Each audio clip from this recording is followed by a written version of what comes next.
Police అంటే ప్రాణం పోతున్నా సరే ప్రజల మాన ప్రాణాలను కాపాడే నిజమైన హీరో.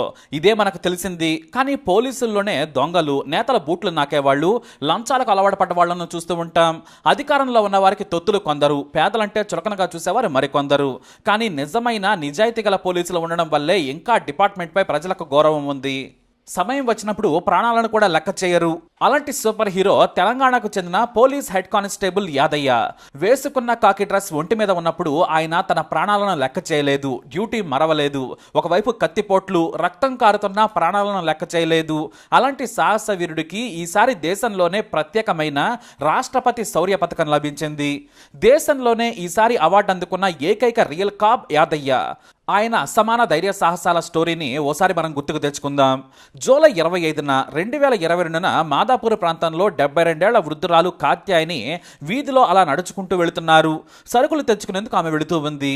ఇంతలోనే ఇద్దరు అంతర్రాష్ట్ర చైన్ స్నాచింగ్ ముఠాకు చెందిన దొంగలు వేగంగా బైక్ పై నుంచి వెనుక నుంచి వచ్చేశారు. బైక్ దగ్గరకు రాగానే వెనక కూర్చున్న దొంగ కాత్యాయని మెడలోని బంగారు గొలుసుని లాగేశాడు. కానీ ఆమె తన గొలుసుని బలంగా పట్టుకుంది. ఎంత గట్టిగా లాగినా రాలేదు. మరింత గట్టిగా లాగడంతో చైన్ తెగిపోయింది. వృద్ధురాలు కింద పడిపోయింది. ఇక దొరికిన గొలుసుతో దొంగలు పరారయ్యారు.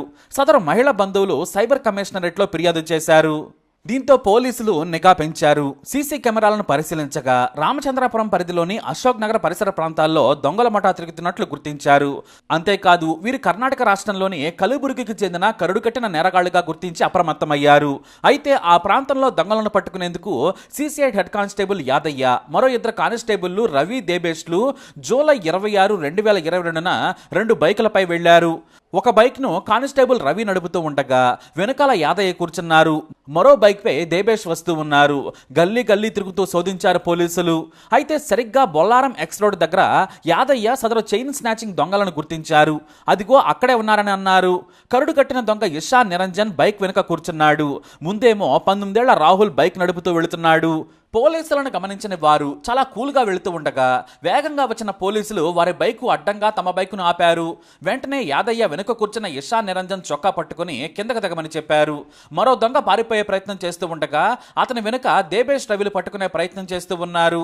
కానీ ఇషాన్ పారిపోయేందుకు తనను పట్టుకున్న యాదయ్యపై ఒకేసారి పదునైన చాకుతో పదే పదే పొడిచాడు. అయినా సరే 21 ఏళ్ల దొంగతో పెనుగులాడారాయన. వదలకపోతే చంపుతామని పొడుస్తూనే ఉన్నాడు. అయినా వదిలిపెట్టలేదు యాదయ్య. చివరకు మెడ మీద పొడిచిన, రక్తం కారుతున్నా కూడా ఉడుం పట్టుతో కింద పడేసే ప్రయత్నం చేశాడు. అయినా సరే దొంగ పొడుస్తూనే ఉన్నాడు. అప్పటికే 7 గాయాలైనా కూడా చివరకు దొంగను కింద పడేసి ఆ కత్తిని లాగి విసిరేశారు యాదయ్య. ఇక పారిపోతున్న రాహుల్ను కానిస్టేబుల్ రవి, దేబేష్లు పట్టుకున్నారు. అయితే పట్టపగలు నడి రోడ్డుపై దొంగ పోలీసులు పోరాడుతుంటే జనం మాత్రం అలా చూస్తూ ఉండిపోయారు. ఎవ్వరూ కూడా ముందుకు రాలేదు. ఇంతలో పోలీసులకు సమాచారం ఇచ్చారు ఆ కానిస్టేబుల్లు. ఇక పోలీసులు కూడా వేగంగా స్పాట్కి చేరుకున్నారు. ఇద్దరు దొంగలను పట్టుకున్నారు. కానీ 7 గాయాలతో రక్తం తీవ్రంగా కారుతూ ఉండడంతో అక్కడికక్కడే కుప్పకూలిపోయారు యాదయ్య. వేగంగా దగ్గరలోని బేరంగూడలోని ప్రైవేట్ హాస్పిటల్కి యాదయ్యను తరలించారు. అయితే ఈ విషయం అప్పటికే సోషల్ మీడియాలో వైరల్గా మారింది. దొంగ కత్తితో పొడుస్తున్న, పొట్టలో మెడపై కత్తిపోట్లైనా కూడా దొంగను వదలని సూపర్ పోలీస్ అంటూ వార్త ప్రసారమైంది. ఇక నాటి స్టీఫెన్ రవీంద్ర సార్ వెంటనే కానిస్టేబుల్ యాదయ్యను పరామర్శించారు. మెరుగైన చికిత్స కోసం ఏఏజీ ఆసుపత్రికి తరలించారు. ఎంత ఖర్చైనా పర్వాలేదు, యాదయ్యను బ్రతికించాలని డాక్టర్లకు సూచించారు సిపి స్టీఫెన్ రవీంద్ర సార్.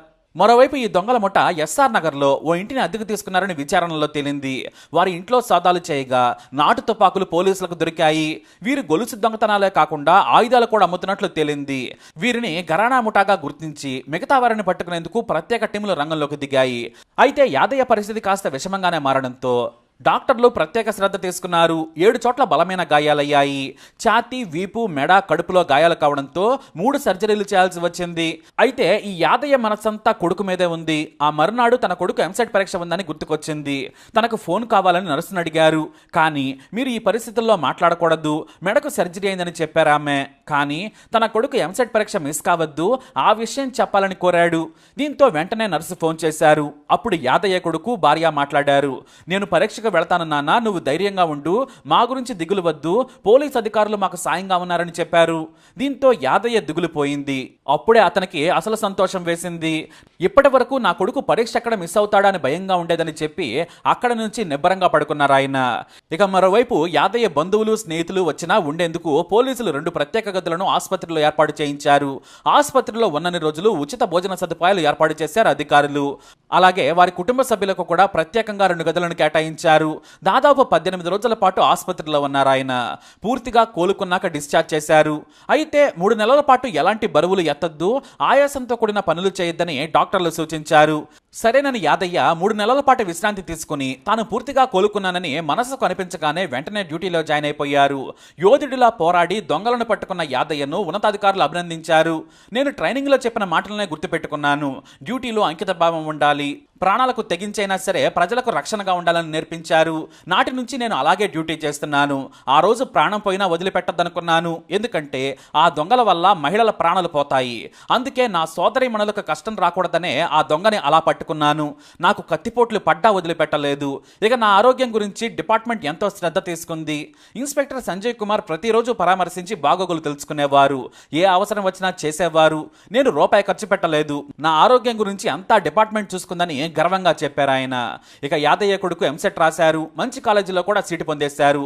అయితే ఉన్నతాధికారులు యాదయ్యకు గ్యాలంటరీ అవార్డు ఇవ్వాలని కేంద్ర హోంశాఖకు రికమెండ్ చేశారు. దీంతో యాదయ్య వీరోచిత పోరాటాన్ని తెలుసుకున్న హోంశాఖ అధికారులు యాదయ్యను రాష్ట్రపతి శౌర్య పథకంతో సత్కరించారు. ఈ ఏడాది ఆ అవార్డు పొందిన ఏకైక సూపర్ కాప్ యాదయ్యనే. వైద్యుల సలహాల మేరకు జాగ్రత్తలు తీసుకుంటూనే మళ్లీ దొంగల పని పట్టే పనిలో చేరారాయన. మనం కూడా ఆయన డ్యూటీలో ప్రాణాలకు తెగించి తన ప్రాణం గురించి తన కుటుంబం గురించి ఆలోచించకుండా డ్యూటీనే దైవంగా భావించి పోరాడిన యాదయ్యకు ఖచ్చితంగా సెల్యూట్ చేయాలి. ఇలా నిజాయితీగా ప్రజల రక్షణలో పోరాడే నిజాయితీతో పనిచేసే ప్రతి పోలీసుకు మనం సెల్యూట్ చేద్దాం. జై హింద్. మరి యాదయ్యపై మీ అమూల్యమైన అభిప్రాయాన్ని కమెంట్ ద్వారా తెలియజేయండి. వీడియోని లైక్ చేయండి, షేర్ చేయండి, మా ఛానల్ని సబ్స్క్రైబ్ చేసుకోండి.